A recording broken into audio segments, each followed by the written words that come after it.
Hey, everybody. Welcome to our Autumn Thriller Reader Challenge week. So, I'm Doug Pratt. I'm actually stepping in for Pamela, who is doing grown up business related meeting stuff. So, she had some other And I things to do. And this is and I'm Libby Fischer stepping in. Hellmann. Yes, and I'm stepping in for Libby Hellmann. Hey, you fit the thing perfect. I told Pamela I was going to wear a wig and come in and dress up like as for Halloween and just That's kind of right.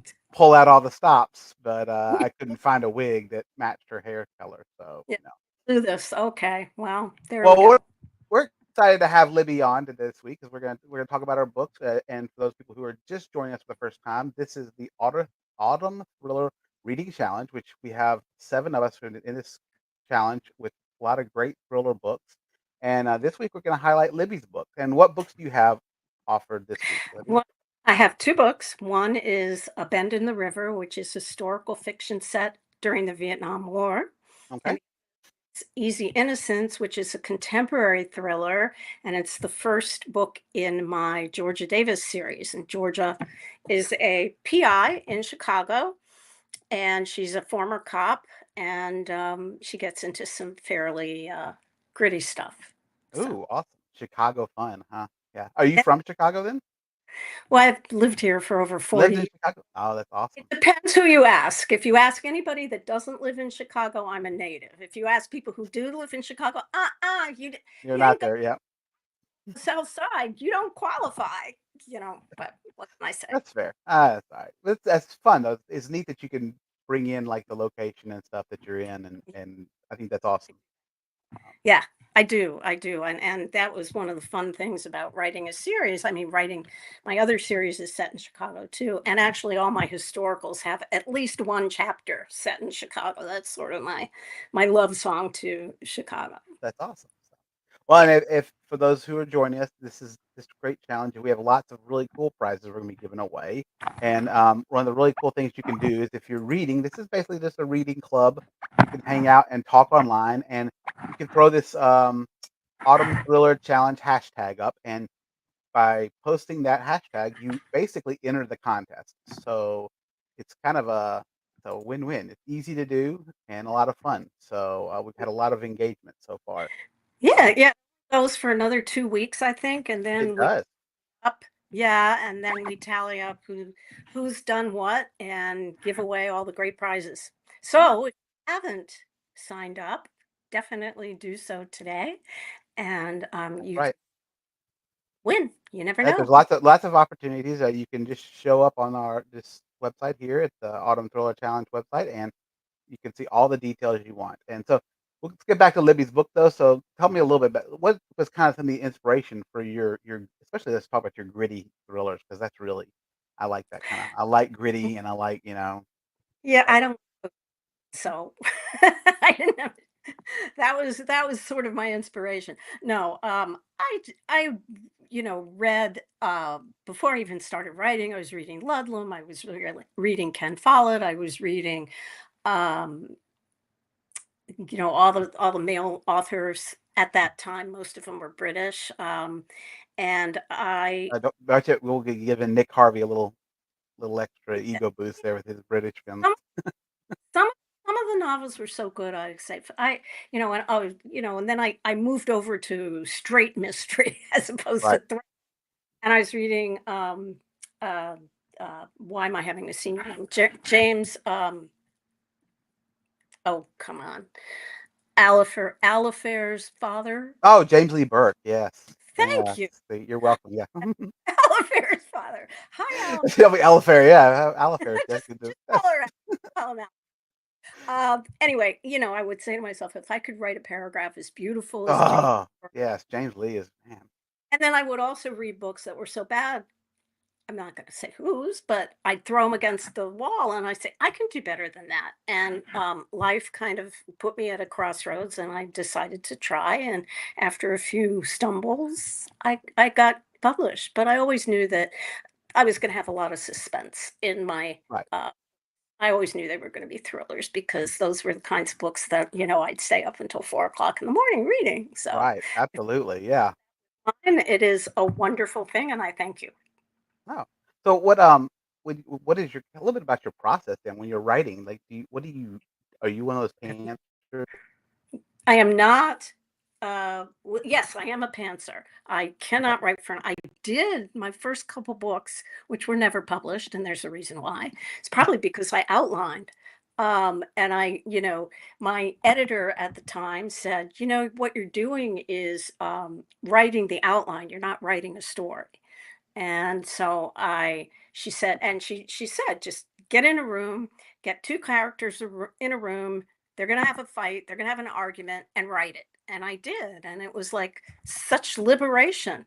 So I would do research. Some books, particularly the historicals, I do an enormous amount of research right, before art writing. And if I read enough books about the subject and I find enough stuff online about the subject, a lot of things repeat themselves, and I kind of get a gist of the timeline and the gestalt of the people who lived there and what was on their minds. And it's always going to be conflict of one sort or another. So that's how I start. I start with a conflict. I start with a couple of characters and I see what happens. And for the contemporary ones, I start with a premise. I think I know, if someone's killed. I think I know did it, but it changes. I mean, yep. yeah. Have you had that happen to you? I've had that happen sometimes. Sometimes my characters get a little unruly and do what they wanna do. I'm Right. kind of a little mix of a pantser plotter, depends on the day of the week, I think. I've kind of geared a little more toward plotting lately, but I'm current Why is that? What does it do for you? well, it helps me cut faster once I get sit down and I know where the story's going. I can, like, really speed up the process because I tend to Thank research as I go you. along. So, yeah, and I get Yeah. kinda confused. And let's say hi to Denise. Denise jumped in and said hi. She said she loves your books, so Thank you. she's been, Dear. reading several of our books lately, so Yeah. Okay. Oh, thank you, and then Sandra or yeah, Sandra. Yeah, Sandra, yeah, she Sandra, just whatever. Um, Sandra sounds so much more exciting, you know. But ah, Sandy's nice too. What can Sandy's nice. I? So she So says she read A Bend in the River, so let's talk a yeah. little bit about that. So what made Okay, you so that choose one was set during the Vietnam War, and it's about two Vietnamese sisters who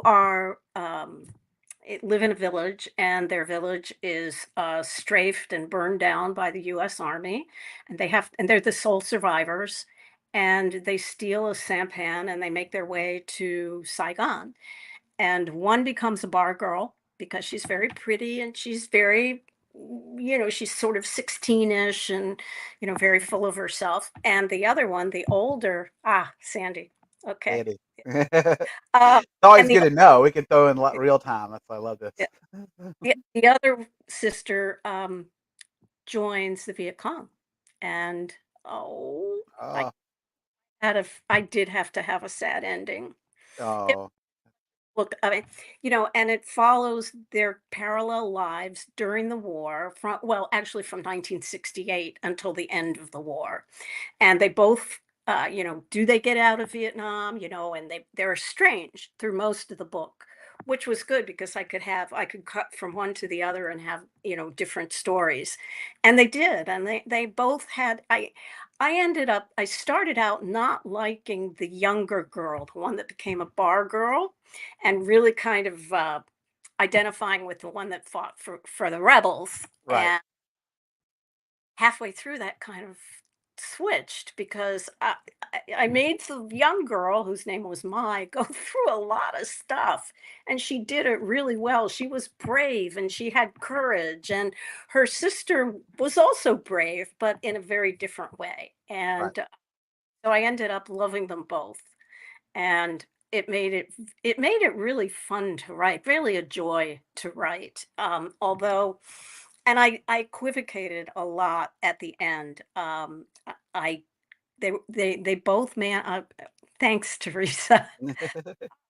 They both manage. I'm not giving too much away. They both survived the war, and they both get to the US and they both end up in Chicago, one by chance and one finds out her other sister is in Chicago. And actually, the roles switch at the end. It's like Mai has done all of this work and built her own business of nail salons, and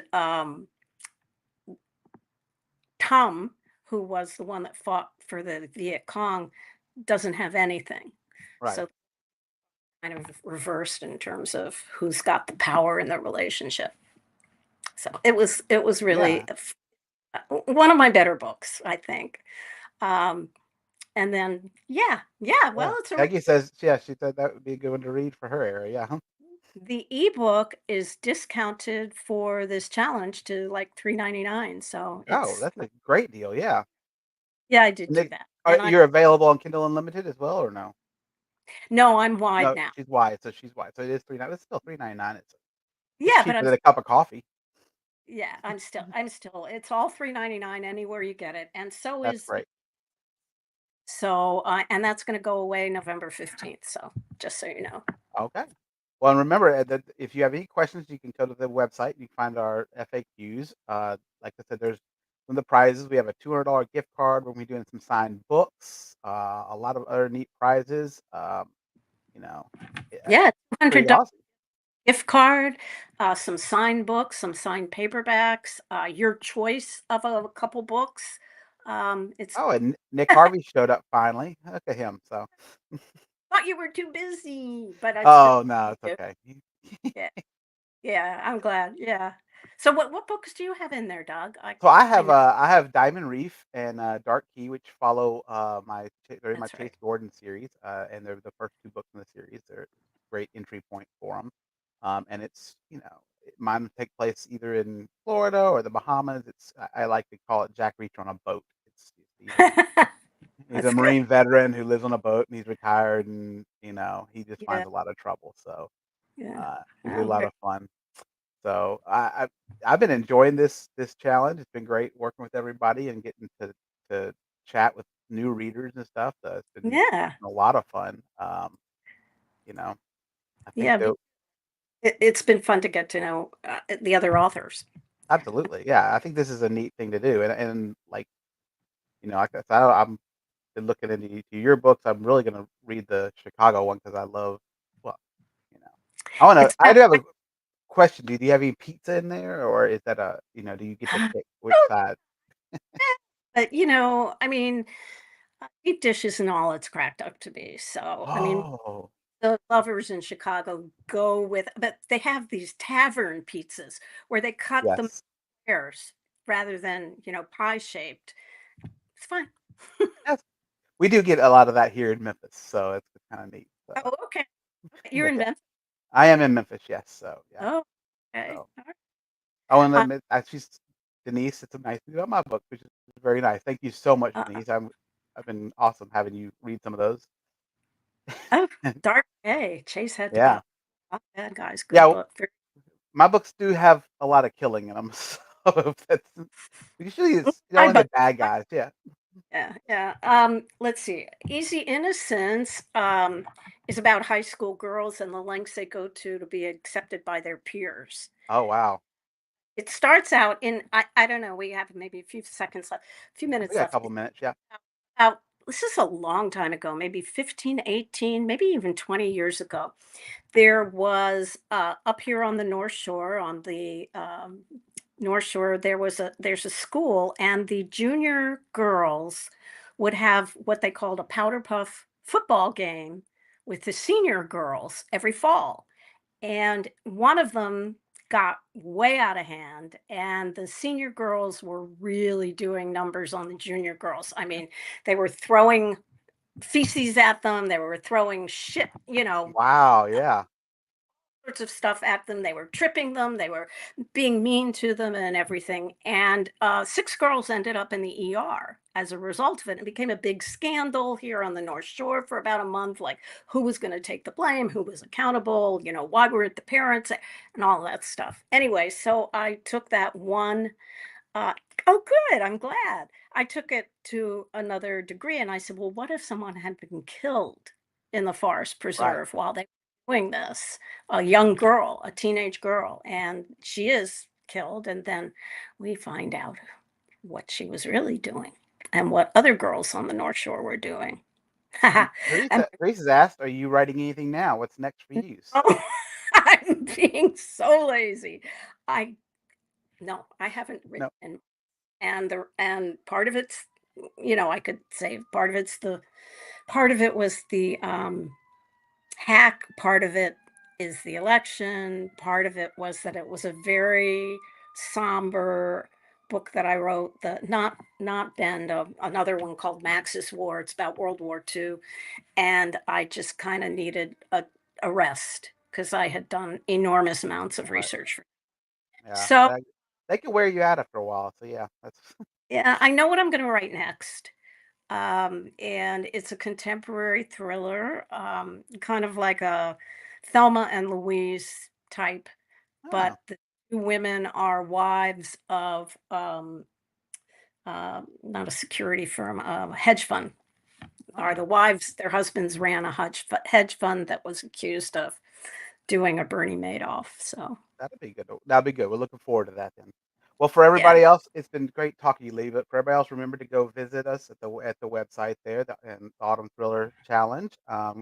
Make sure you use the hashtag and post about it when you read Libby's book, you read my books, Lisa Reagan's, Drew Strickland, Nick Harvey, Pamela's. Wait, there's somebody else I'm missing.